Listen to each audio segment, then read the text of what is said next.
Hello, my name is Cindy Zerlin, and I am the publisher of Inside North Ranch magazine. And today's topic on I Want to Know is, so now we all have to work remotely. Now what? Today's guest is Colleen Anderson, and Colleen is not only a North Ranch resident, she has decades of remote work experience managing herself, large and small teams and businesses remotely.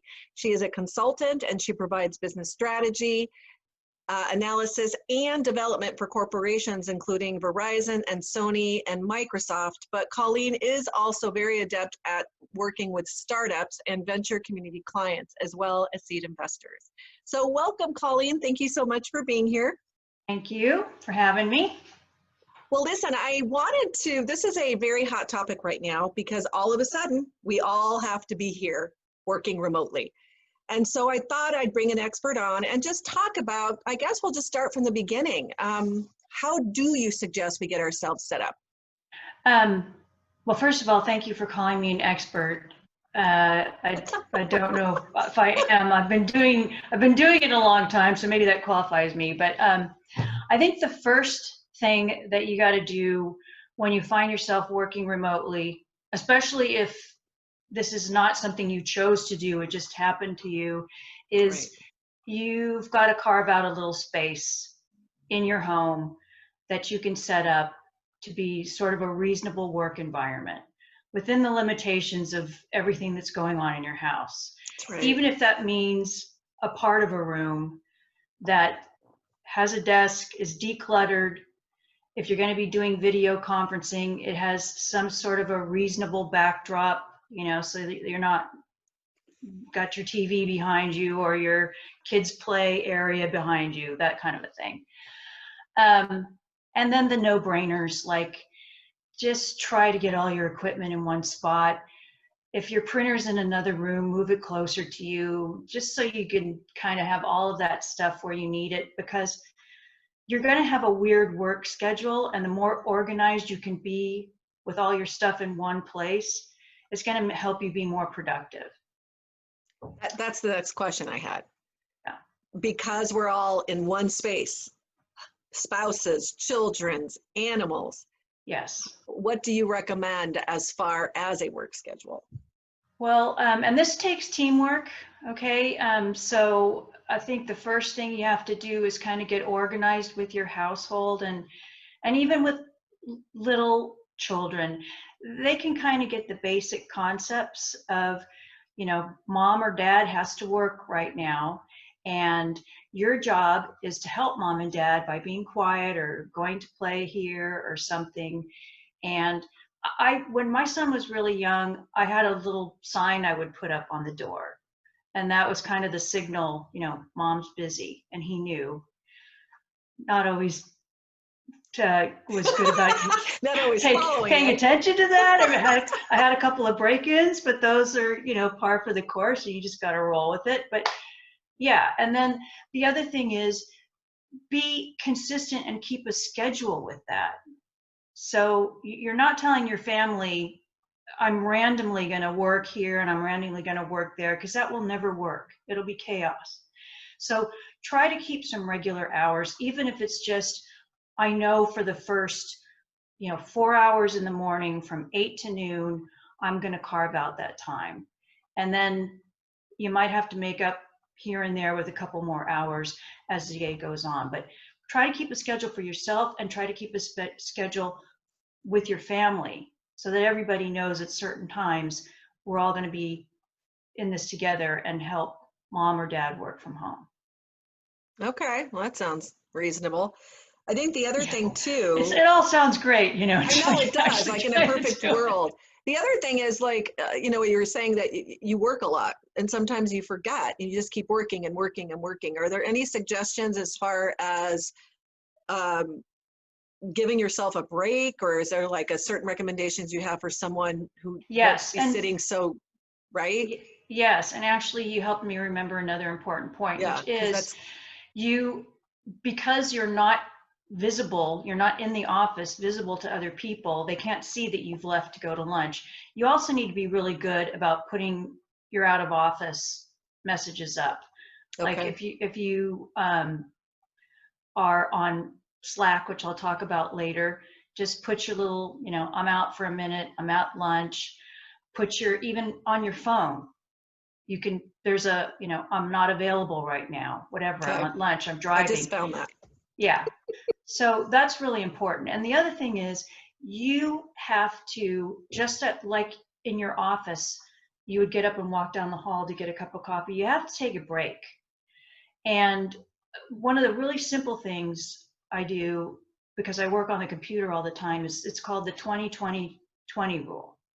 And every 20 minutes, I try to focus on something 20 feet away from me for at least 20 seconds. And that really helps the eye strain a lot. And it also kind of kickstarts your brain back in so you don't just kind of zone out. Yeah, and I do that, by the way. So do you recommend putting like a timer on your phone, or? Yeah. Because I won't do it. Like I will Yeah. literally be there, and then I look up and it's 7 or 8, and I'm like, where did the day go? And also, just for your own health and your mental state of mind, try to force yourself to get up and walk around at least a little bit in your house, but preferably outside, breathing some fresh air every 2 hours, because sitting at your computer for 9 hours is not healthy. I know. I'm saying that because my back is bothering me, and I never had a back problem before. So yeah, and you'll find your shoulders will hurt, and I'm crooked. I don't know what's going on. Yeah. It's happening. Well, you don't really realize it, because I'm out there all the time and I'm walking. Well, I can't do that anymore, right? Yeah. So now I'm like stationary, and it's absolutely driving me crazy. Yeah. All right. So I guess, what do you recommend right now? Like, what are your tips for having or creating a virtual type office? Okay, so the must-haves, I think, even if you're a really small business, odds are you still had some in-person contact with your customers and your staff. Yes. So I think some sort of a video conference application is a must, because we're all on lockdown, and I think you need to have that FaceTime. I agree. And so I love Zoom. Everybody's talking about Zoom. It's the most popular one because it's, for a reason, level is great. And for most small businesses, that don't need to have more than 100 people on at a time, Zoom works well. The only drawbacks with Zoom is the free version, the meetings are only 40 minutes. Okay. And that can be limiting. I mean, you can always restart a meeting. So, I mean, there's ways to get around it. Does it tell you it's going to end so you can restart it, or? Yeah. Okay. So I'm thinking of recording. You'll see the meeting. Yeah. Okay. And the other thing is, it's not international for video. You can do a phone conference on Zoom, but you can't do an international video conference. If you need international, or if you have a more professional business and you need to have some of the more like presentation type tools and things like that, GoToMeeting is a good choice. Although comparing Zoom to GoToMeeting, Zoom has some cool things, like you can adjust the background in Zoom, where you can't do that in GoToMeeting. So if you wanted to create like a phony background behind yourself, you can. I was going to ask you about that. Yeah. But you know what I saw when I tried to do it just now? I have to actually have it. So where do you grab your backgrounds from? It said do you just get it from a certain website, or you just create one on your own? Yeah, I usually just go to Google and search images, and whatever it happens to be. The other thing though is you have to have a green screen. Oh. What does that mean, and where do you get the green screen? Is, so think of like a projection screen that you would have. This is green. It's like what they use in the movies when they're superimposing people. So, but I have a fun trick. Okay. This is so cheesy, but it works. If you have anything solid green, like I happen to have a solid green blanket, you can actually hang it up behind you, and it will act as a green screen. So Okay, that's what you meant by green screen. So I literally have to have a green background. So if I have anything green in back, when I put the Yes. picture on, it shows. What happens if Yes. you don't do that?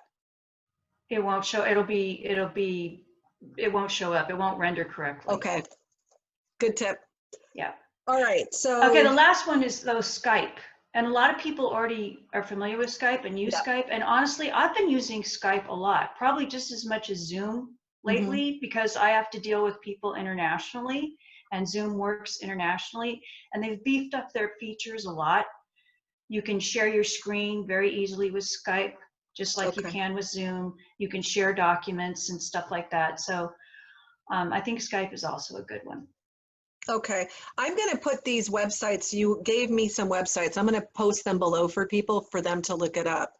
Okay, I left the Um, E off Skype, by the way. It's SKYPE.com. yeah, I used Okay. to actually use that in my other company a long time Okay. ago. Okay, so you actually also, I have to ask you tips for the video conferencing. What are your Uh, tips? that's right. I'm keeping you Uh, online. No, because you get so busy talking and I keep interrupting and I apologize. But no problem. So for video conferencing, I know we're working from home, but you still have to look professional. And if you previously worked in a really professional office, suit and tie sort of environment, it's okay to dress down a little bit because you're at home now. So a nice shirt and slacks is great.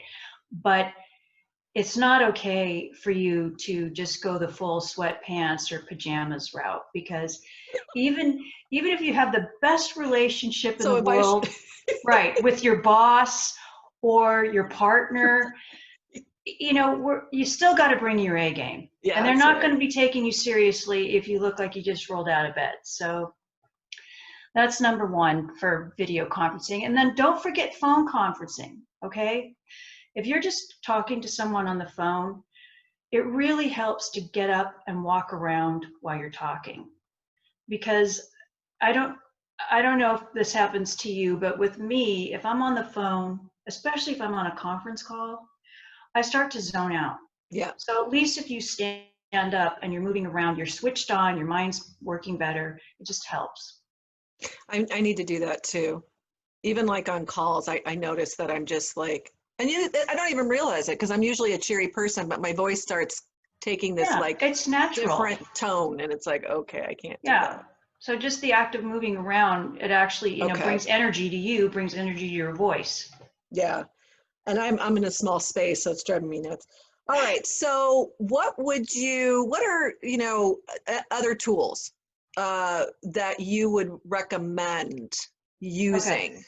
So first and foremost, Google Docs. I love Google Docs. And again, since we're not in the office now and we can't just walk down the hall and collaborate with Yeah. someone on what we're working on, Google Docs, you post it, people can edit it, you can share it, you can allow people to read it only. Um, the permissions that you set enable you to collaborate as much as you want or not. Okay. And it's free. If you have a Gmail account, you go up to the right-hand corner of your Gmail and you'll see a little thing that looks like a little checkerboard, and you click on that and Google Docs is in it. Okay. If you don't have a Gmail account and you have a business, you really need to get a Gmail account, because you're missing out on a boatload of freebies that will really Okay. help your business. And I'm going to have to say yes, because I never used Google Docs till I came and I bought this franchise. So every training, everything I had to learn really quick. And I actually learned it quick. So it's pretty easy Yeah. to learn. Yeah. It really Yeah. is. And there's a ton of Yeah. videos out there too. Yeah. How about, you were also talking about project management. Um, Talk about business communication, leadership, and continue. Talk about if you're a company with a couple of employees and you have to work remotely. Yes. Okay. Yeah. So I think this is the hardest thing for a lot of people who have been suddenly thrust into this, is just basically how do we keep our business going? How do we keep our focus? And for a lot of managers who are new to having people working remotely, their biggest concern is, and how do I make sure my employees are actually working? and not goofing off. Right. Unfortunately, for that last part, you're not going to know. And right away, the proof is going to be in the pudding. Right. But a great tool to keep your business going and to keep visibility on how your business is progressing is Slack. I love Slack. Slack is an invaluable tool. And what it does is it basically brings your business online and creates these different channels, like a TV channel almost, that organizes the different aspects of your business. And everything that happens within that channel is searchable, remains there as a permanent record. So for example, let's say you have a sales team and you could create a channel for a specific product or a specific group of partners. And everyone that's working on that would be posting their contracts, would be making notes on posting notes from sales calls. You guys could have meetings within that channel about the sales product or a certain customer that you're going after. All of that would post in that channel. And your employees can update it as they go throughout the day. Similarly, if you want to measure where are we at, you're doing a report, or you previously had a weekly meeting where everybody did a report, they could post all of that on Slack in your report channel. You guys could do a quick video conference to review it, and you'd be all up to date. So Slack, is it SLACK? Yes. And is it something that you pay for? Yes. I mean, they have a free version of it, but really, I mean, I think the entry version is like it's less than $20, and it's totally worth it. And Slack integrates with all of these other applications we've been talking about. So Google Docs works with Slack. Zoom works with Slack. Skype works with Slack. And and even some of the other kind of team management softwares work with Slack. Like Microsoft has Microsoft Teams. That works with Slack. Okay. And would you use it for, what if you only had 2 people in your company? Would that be something? No. So it's how many people do you need to have for this particular one? I would say if you have 4 or more, it's worth it. Okay. See, I am learning so much every day. Every day things are just, because now our world is changing, right? Yeah. And all of a sudden we have to adapt very quickly to technology. Yeah. So do you have any other words of wisdom? And thank you so much for this, because you kind of walked us through setting it up, scheduling, tools. Anything else that you'd like to share as far as just how we can do this efficiently? Well, yes, a couple of things. So first, I just wanted to touch on again the aspect of managing people remotely and how to make that work for the first time. A lot of it is leadership, and a lot of it is making sure that in the beginning you're clearly communicating the expectations. This is a change for everybody, and this is what we expect. Yeah. When you're working from home, these are the hours we expect you to be available, and these are the objectives, deliverables, and deadlines. And then it's also important to keep that kind of camaraderie going. So, have a video team meeting, have on Slack a channel for company kudos, where you're shouting people out and patting people on the back. Keep that kind of stuff going. People are going to be much more inclined to give it their all if they feel like they're engaged and being appreciated and not just stuck out there floating. So it's on you to make sure they don't feel that way. As a leader, as a business owner, that's true. And it's, you talk to anybody, their world has changed. Teachers had to all of a sudden learn how to teach virtually. Children, and they're much more adept by the way than adults. Yeah. And I'm not even saying I think I'm pretty cool and quick, but this was still an adjustment in so many ways. So I Yeah. can't imagine for other people how it's coming out. Yeah. So what I'm going to do is I'm going to post resources that you have given me on the below description, and I'll make sure I check in with you on that to make sure I got everything. But I want to thank you so much, Colleen. I really, really appreciate your help. My number one was social media, and my number two was working remotely in technology, and you have done that. So I thank you so much. I just want, if I could add one more little tip. Yes. It's to just embrace the fun and the challenge of this, because everybody recognizes we're all in this together. And though it may seem incredibly embarrassing and humiliating when your dog comes running in the room when you're in the middle of a really important conference call, odds are these people have experienced the same thing. Yeah. So just roll with it and have fun with it, and enjoy the fact that we're all building this common experience right now. We are literally all in this together. And we are, for the first time, everybody all at once. for all of its warts and all of the great things that are going to happen, and we're creating a great lasting relationship to build from, because we're all going to come out of this together too. Yeah. Well, thank you so much for coming on. I so much appreciate it. And I wanted to thank you all for coming in and watching I Want to Know. So I'll list our resources below, and also please send any questions that you have for me to seek out other experts and to answer questions that North Ranch community has. And I'll post my email below. So thank you so much, and I look forward to speaking to you all on the next I Want to Know. And thank you, Colleen. Thank you. Take care. Okay, bye-bye. Bye.